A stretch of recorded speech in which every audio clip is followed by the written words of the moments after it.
everyone to the Ask an Architect show. Here today for episode 21 with me is Korey White. Hi. Korey, thanks for joining the show. Sure. Want to get into an introduction with you, but I want to take a little bit of a different tact. I don't want to just go linear. I want to start with some fun things and get to know you a little bit better on the social side. Okay. All right? Yeah. So let's talk books, let's talk podcasts. What is really piquing your interest right now in that world? What are you doing outside of work that's really keeping you informed and entertained and excited? Well, a lot of things. So I'm That's notorious for reading like 15 books at once. So I have about 15 books on my bedside table right now. So walk me through some of them. Yeah. So the newest one that I just picked up is The New Urban Crisis, and it talks about how cities are making or how cities are responsible for some of the inequities that we are now facing. By Richard Florida. I actually saw him last week in DC. He was speaking on his new book and spoke with a panel of mayors talking about how we can start to address some of the inequities that we are now facing in our urban cores. Wow. Yeah. So social and architecture blended together. Yes. So I'm also a really big political junkie. So most of my podcasts are political in some form or the other. I really like Code Switch. It's a really interesting take. Code Switch. Code Switch. It's by NPR. It talks about different races and different minorities and just different perspectives of Americans through the lens of their background and their history. I listened to a really amazing one on Puerto Ricans in the United States and the issues that come with being a citizen, not being a citizen, and everything in between. It's interesting. So what you guys may not know is that Korey just moved to DC recently from Denver. So did that drive some of your interest in coming to DC, your interest in politics and that I think that so. world? I've always just been really fascinated by DC as a city and all of the history, the architecture, the buildings, what the architecture stands for. I think it's one of our most powerful examples of how place is expressed, or use is expressed by place. You drive down a street here and it looks very different than Chicago or New York, and you know what's happening in the building is hopefully something that is, trying to change our country for the better. Yeah. Cool. But so I've always sort of been interested in politics. I would say my first foray into it was when I got my iPhone. And I'm not a big gamer, so I didn't download any game apps. I downloaded a lot of news apps. And so then I had it like at my fingertips, and my parents have always been very up on current news. They have always received Time Magazine and newspapers and all of that. But that felt, it was a little more stuffy than what I was wanting, so it became more accessible to me when I got my iPhone. Huh. So the iPhone is the gateway to everything. It was, yeah. Let's talk about just entertainment. You mentioned you watch Veep before we were chatting. What else is entertaining you right now? Let's see. So I'm another impetus for moving here was the cultural scene. So Denver is an amazing place. Sure, great city. But I'm starting to realize that the outdoors were maybe not as much as my passion as it is for some people. Sure, so, obviously a big focus for Denver. Yes. Yeah. So I grew up dancing and have always loved musicals and plays and musical acts and whatever, anyone that's performing at any time. So I got a membership to the Kennedy Center before I ever moved out here. And I have seen a few shows there. I've seen a play. This weekend I saw Maz Jobrani, who is a comedian. He's on Comedy Central and has a few TV shows.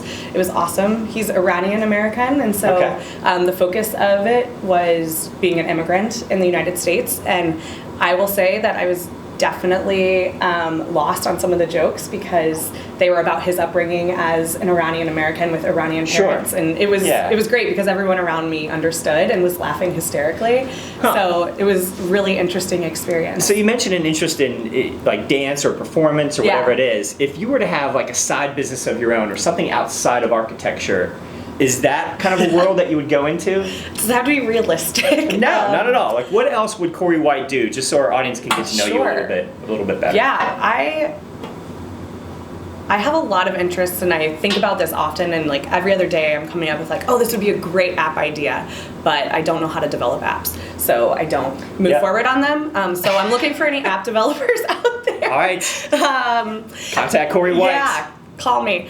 But I'm also very interested in fashion and clothes, and I've always been drawn to different styles and what that kind of means as we progress through time, and how our history is really represented through this type of clothing that we wear. So the historical timeline as well as maybe the cyclical nature. Absolutely. But then also now that I'm a professional and working, there's like a whole different spin on what you wear every single day, and especially I think for women in architecture, sometimes that can be in conflict with your daily job duties, such as going to a project site or going to meetings. It's for men it's very typical that you either throw on the suit or you throw on your khaki pants and your button up and you just go. And so I've talked with a few of my friends who are also female in architecture, and we were out in the middle of Lake Michigan one day, and we were just like, what if we came up with like a women's uniform that was just as easy as a shirt and tie, but for women, and they could wear it to the job site, they could wear it to the office, it was comfortable for everyday wear. And so that was kind of always in the back of our mind. So maybe something like that. I mean, I think there's certainly a niche there. I think there's certainly a need. I think you really hit on a big pain point for women. Absolutely. Just the difference in day-to-day activity. I mean, the day-to-day activity and the difference in wear that is required or fashion that's required for architects. Yeah, and I think the biggest one I found is shoes. Like every day, it seems very trivial, but I think it goes a long way to address some of the issues that we face, daily as kind of the minority gender in the profession. And I wake up and I'm like, oh, can I wear those shoes? They're comfortable, but what if I have to go to the job site? They're not appropriate. And it's checking out your calendar for the day. Absolutely. It's potentially bringing a blend of clothes for the morning client meeting and the afternoon site visit. Absolutely. And I always have like 5 bags, especially now that I've moved to DC and I'm walking everywhere. I have tennis shoes and dress-up shoes and regular walking shoes. So you're dealing with weather and the potential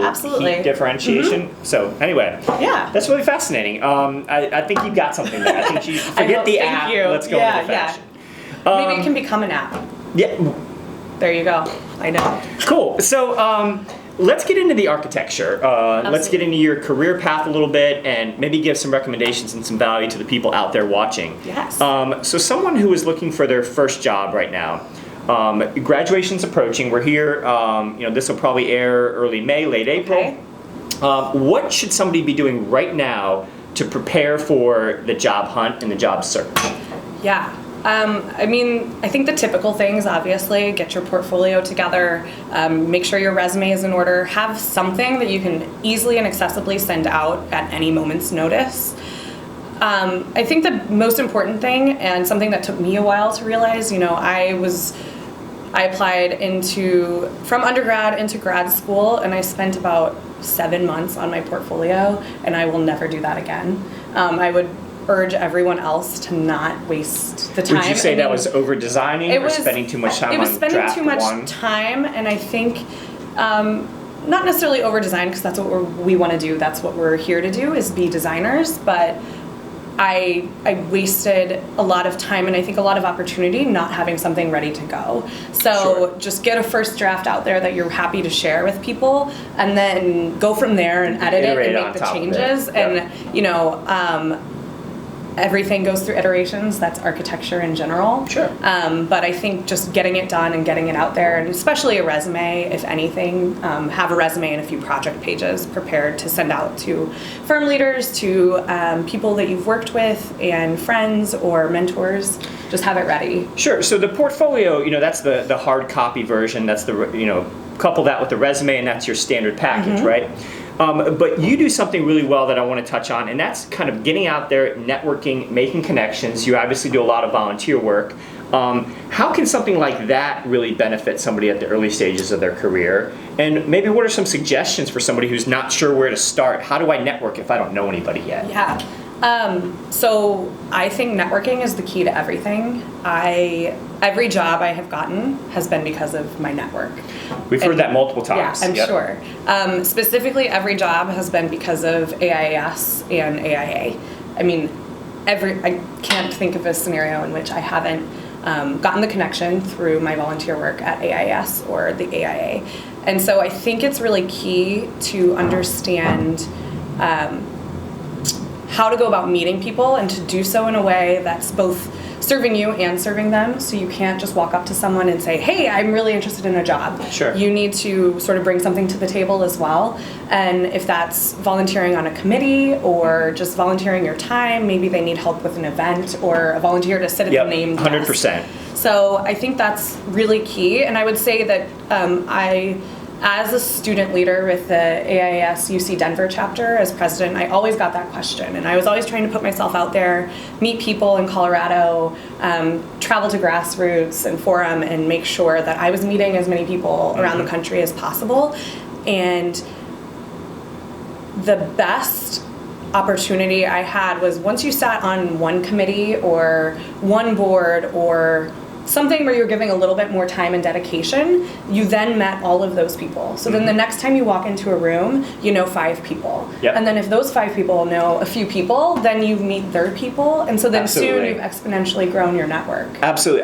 That's perfect. I think it also shows it's an opportunity for you to showcase how great you are and that you have some skills and some management and some leadership and puts them on display. So it's not only that people know you, but they've seen you in action and they know you do good work. Absolutely. And, I will say, being early in my career, I haven't designed a lot of buildings. I haven't, I don't know everything there is to know about architecture. I have a ton to learn. But my leadership within the AIA and the AIS has really allowed me to foster skills that I don't necessarily get in the workplace on an everyday basis, but I have found that has really elevated me in ways that maybe I wouldn't be had I not had those opportunities. Yeah, I mean, I keep seeing that people skills seem to be the great differentiator. And the only way to get those people skills is to just go out and interact and put yourself in awkward situations or challenging situations. And those experiences build on themselves. And hopefully you get to a point one day where, like you said, that you never even know everything, but at least you start to have a reservoir of good experiences that you can draw from and make good decisions. Let's talk a little bit about RNL. Sure. Because that's where you are right now. Korey's been at RNL in Denver and then recently transplanted to the RNL here in DC. So tell me a little bit about RNL. What's it like there? What do you do? What's the culture like? Yeah, it's awesome. Cool. So I've been with RNL for over a year and a half now. Okay. I started right as I was getting my license. So I did my interning and my examinations at a different firm, which was really great. It was a small firm in Denver. There were about 10 to 12 people. And that gave me the breadth of knowledge I needed to finish my AXP and to take my examinations. They were also very supportive of my involvement and taking my exams and getting licensed.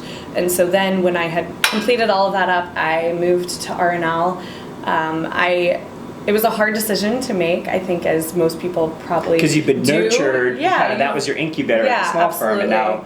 But I also realized that for me it was about the relationships, and that was the hardest part of leaving, even though I knew I needed to personally and professionally to grow. And so I knew that even if I did leave, those relationships would still be there. Sure. And they have been, and I still keep in contact with my first principals. And I think that's a great point too, and especially even in a big town like Denver, the architecture community is relatively small. It's small everywhere, even in DC. I'm finding. Yep, you're 100%. So don't burn the bridges, and make sure you keep those relationships strong. Yes, right? So what I found in RNL was what's the culture like there? Yeah, it's a bigger breadth of work. It is a multidisciplinary firm, so we have architects, landscape architects, urban designers, interior designers, urban planners, lighting specialists, lighting designers, and sustainability experts. And so we really kind of cover the gamut of design, building design specifically. So often we're working on the whole project.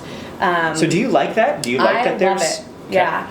So I got a dual master's in architecture and urban and regional planning. Okay. So for me, I was really looking for the opportunity to just sort of flex those skills as well. And the only way I could see doing it without leaving architecture was to go to a firm that does both. Does everything. Yeah. Yep. And so that really drew me in and I think captured my interest. And then once I got there, they really take a grassroots approach to firm culture and getting involved. And so with my experience with the AIA and as a volunteer leader, I have been studying and researching and talking to people all over the country about what good firm culture is, what's important, what are people in my generation looking for in a workplace, and they've really let me run with it and sort of develop initiatives or work on committees, start committees that are important to fostering a better workplace. So you mentioned knowing what to look for in a firm, or what's good and what people want in a firm. If somebody's coming out and they're just not sure what they want because they haven't worked in a firm before, what should somebody be looking for? What are some things that spotlight a really good firm culture, in your opinion? So I think the first thing is to measure their encouragement and involvement in the AIA.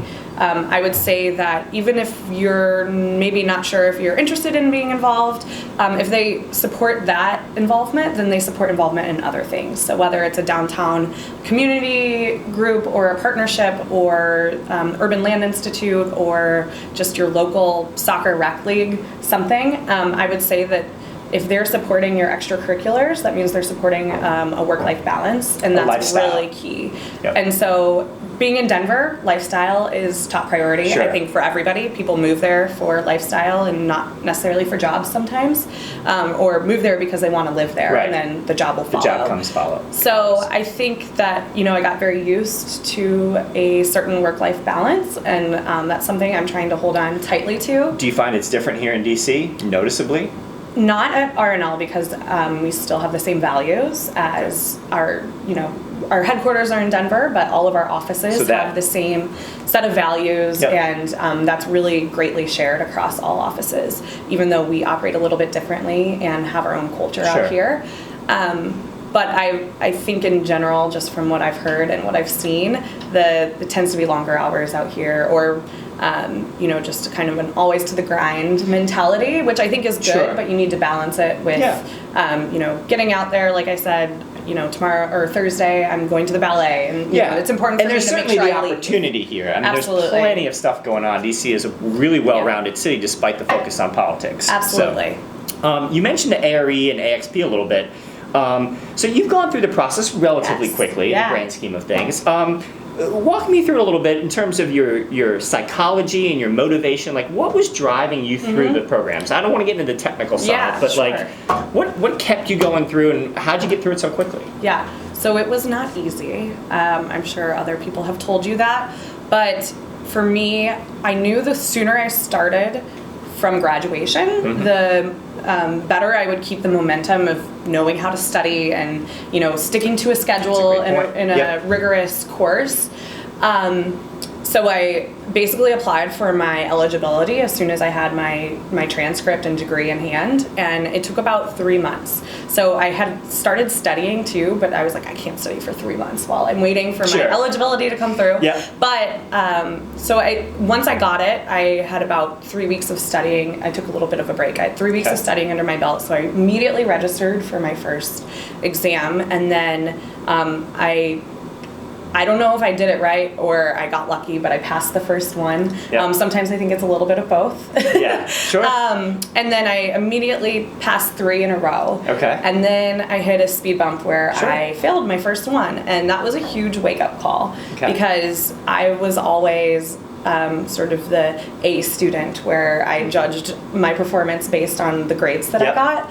And so then I realized that life doesn't really work that way, and neither do those exams. And so I had to reassess, and I sat back and realized I still had a job, I had great friends, I had great family, I had a great support network. So life didn't end. Life did not end. I didn't lose my job. No one's going to take what you have away from you. Nobody even cares. They care that you pass them all eventually. Exactly. Right? Nobody really asks. I mean, a few times I've gotten the question did you fail any? And that's from people who are prospective, but I've never had an employer ask if I didn't, you didn't make it all the way through on the first time. I will say so I failed 2 in a row. And the second one I found out at the AIA convention, and I was at the Emerging Professionals party, and it was actually really great because you had a support I system had in place? all of these young architects around me that were like, I failed more than I passed. And I was like, okay, I'm not the only one. I'm not the only one in the room. I mean, if you look at the pass rates, they range anywhere from 55 to 70%. So people are not passing. And as long as I tell people, as long as you have a full-time job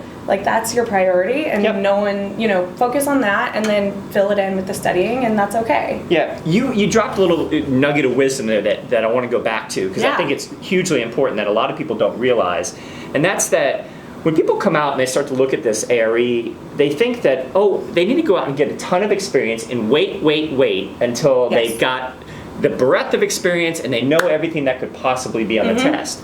But you mentioned something. You said that, you're used to taking tests when you're coming out of school. You're used to being a student. And there's very much that student element to the ARE. I mean, it is a test at the end of the day. So I think the farther away from school people get sometimes, they lose that student element. They lose the study skill. They lose the ability to, just test-taking skill. And so that can be balanced out. That can balance out the lack of experience you might have. Yeah. So just because you don't have a ton of experience doesn't mean you're in a bad place and you shouldn't start the ARE. Yeah. So I also... So take us through to the end. Yeah. So I failed 2. Yep. And then I came down with pneumonia a week before I was supposed to get back on the train, and so I had to reschedule, and I rescheduled a few times, and that's okay too. Yep. But then I really reevaluated how I was studying, and how was I absorbing the information, how was I going about my study routine, and I found that at first I think I was doing it, but doing it in a different mindset, or not maybe doing it with the right space. And so then I really started to block out times, and I made an Excel spreadsheet with what material I need to cover each week. And so then I was setting achievable milestones rather than looking at the entire ballast book and thinking, I have to read all of this in 4 weeks. So then I really tried to break it down, and I didn't beat myself up if I had an event or a birthday party to go to. I just knew I had to make that up on Sunday. So that really helped. I started using note cards as opposed to a notebook. So I wouldn't go back to the notebook I found, but I'd go back to the note cards because I could take them with me and go to a coffee shop or on the bus in the morning. And that totally changed. I scheduled my last 4 exams all at the same time. So I took one September 30th, October 31st, November 28th, and December 17th. To create a rhythm or a pattern that gets you in a zone. And so whether I passed or failed, I didn't have time to dwell on it, and I just had to get right back into it and study the next one. I think the biggest thing is the material builds on itself. So you need to understand, the tests are not isolated. They are, you may study this for this test, and you're going to need it on this one. I know we're in a new system now, but the structures and the building design and construction systems, they overlapped so much that the first time I had not studied any of the BDCS material, and I think that was why I failed. I had specifically failed that section on the test results. So the momentum is huge, and also I think I learned a lot about self-discipline that is different from school, because you have teachers who are driving that for you, and that's a great point. When you're a professional, your ecosystem is different. Exactly. Your friends are doing things. You don't have to be working on the weekends. Your boss is supporting you but doesn't necessarily care if you're getting through the next exam or not, or what your personal timeline is. And so I learned to be very diligent about my time, and I think that's served me well now, rolling on to the other side of being licensed and understanding what I need to get done at work, what it is I want to accomplish in my after hours, but then also how to balance all of that and say yes to some things and say no to others. You mentioned something earlier that I think translates into that, and that was kind of going from the macro to the micro and breaking things down, and that's a definitive skill that you could essentially apply literally right after the AREs, because you're then walking into more involvement, bigger projects, bigger teams, more management, and you have to break everything down. Just because you're past the ARE doesn't mean you can handle all this, much more scope overnight. You got to continue to break things down, and that probably happens throughout a career. It does. So let's talk about the rest of the career and finish this up. So what's the long-term goal for Korey White? Is it principal of a large firm? Is it starting your own thing? Is it finding your niche and specialty in a firm? Like, what's the 30, 40-year goal here at the end of your career? What do you want to look back and see? I think about that question every single day, and I'm not sure I have an answer yet. I also know that it can change, which I'm very open to. But I do know, I think going back to one of your earlier questions, you said, what should you do when you're looking for a job? And I think that is understand your passions. And that doesn't necessarily mean what are you passionate about architecturally, or what style, or what sort of firm do you want to work for, or what type of project do you want to do. I think it's really important to experience as many types as possible, but you need to understand your passion, because when you go into an interview, when you meet people, when you are trying to rise, people really latch on to what you're passionate about, and it could be something totally isolated from the architecture world, although I don't think anything is, but I mean, whatever it might be. So mine, I would say, is politics. And I get very passionate about that, and I educate myself, and I have that knowledge, which is a different skill set than a peer might have. Sure. Right now, I am really interested in business development and how I may carve out a position for myself in, going after projects, trying to understand the process of how you put big teams together. Attracting clients, closing clients. Keeping clients, Yep. Returning clients is the best business. And we do a lot of work with public entities at R&L, so state, municipal, local, federal, whatever it may be. And so there's a policy element to that, which I think then, I didn't realize coming into the job, but now I know that if I read bills or budgets on infrastructure, I can understand how that might affect our project pipeline down the road. Gotcha. And so, but knowing that I'm passionate about that, I can then speak with a bit of authority in rooms and may not have any knowledge on a certain type of infrastructure project or a transit facility, but the people who I'm talking to understand that and see it. And so, they are then more likely to give me some of that opportunity and open those doors and help me figure out how to make that. Almost like being in the right place at the right time. The more chances you put in front of you, doors will open and the right things will happen. And I think, I've heard more often than not that people are not just looking for interns or designers. They want someone that's really well-rounded and really increases the overall culture of their firm, and really is a great addition to that and is their own person within that, but then also just is very creative and can make the whole office a better place. And 100%. So if you find that and you at least know what you're interested outside of architecture, I think that serves you really well. Because everyone in the pile of resumes has an architecture degree or looks the same, right? Yes. But how do you differentiate yourself? What else do you bring to the table besides architecture? Absolutely. There's probably 250 great architects, but what else do you bring to the table in the culture and the office? Yeah. Korey, this has been fantastic. Thanks for joining us today. Thank you. It's been fun. If any of you are out there and you run into Korey here in DC or out at conferences, you're at a lot of AIA events. Yeah. Please come on up and chat with Korey. I'm sure she'd love to chat and help out and answer questions. Absolutely. Korey, again, thanks so much. Thank you. And thank you for joining us. Please subscribe to our YouTube channel, the AIAS YouTube channel, and we'll see you next time.